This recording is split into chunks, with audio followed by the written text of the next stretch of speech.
পানিকে অস্ত্র হিসেবে ব্যবহার করছে ভারত, এমন অভিযোগ করেছে বিএনপি। তিস্তা চুক্তি ও মহাপরিকল্পনা বাস্তবায়নের দাবিতে রংপুরে গণপদযাত্রা ও সমাবেশে একথা বলেন দলটির নেতারা। বলেন, তিস্তার পানির হিস্যা আদায়ে আন্দোলন চলবে।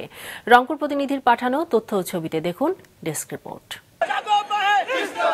তিস্তা চুক্তি ও মহাপরিকল্পনা বাস্তবায়নের দাবিতে রংপুর নগরীর শাপলা চত্বর থেকে শুরু হয়ে রংপুর জেলা স্কুল মাঠ পর্যন্ত এই গণপদযাত্রায় অংশ নেয় বিভিন্ন শিক্ষা প্রতিষ্ঠান, কৃষক সংগঠন, শ্রমজীবী, পরিবেশবাদী সহ সাধারণ নাগরিকরা। সমাবেশ শুরুর আগে থেকেই তিস্তা পাড়ের বিভিন্ন জেলার মানুষ খণ্ড খণ্ড মিছিল নিয়ে শাপলা চত্বরে জড়ো হতে থাকেন। তিস্তা নদী রক্ষা আন্দোলনের প্রধান সমন্বয়ক আসাদুল হাবিব দুলু এই কর্মসূচির সভাপতিত্ব করেন।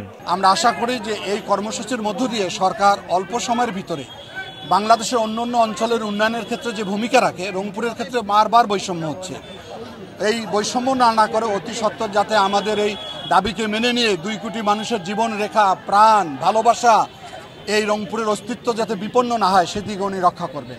গণপদযাত্রার উদ্বোধনীতে প্রধান অতিথির বক্তব্যে বিএনপির স্থায়ী কমিটির সদস্য মির্জা আব্বাস বলেন, ভারত পানি ব্যবহার করছে মরণাস্ত্র ও যুদ্ধাস্ত্র হিসেবে। এই ভারত দেখিয়ে দিল পানিকে তারা মারণাস্ত্র হিসেবে ব্যবহার করেছে, পানিকে তারা যুদ্ধাস্ত্র হিসেবে ব্যবহার করেছে। কতটুকু অমানবিক হলে কাজটুকু তারা করতে পারে। আমাদের তিস্তার পানি চাই, দিতে হবে।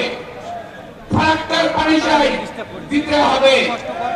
যেখানে যেখানে আমাদের পানি অভিন্ন নদী আছে, সমস্ত নদীর পানি আমাদেরকে দিতে হবে হিসাব মতো।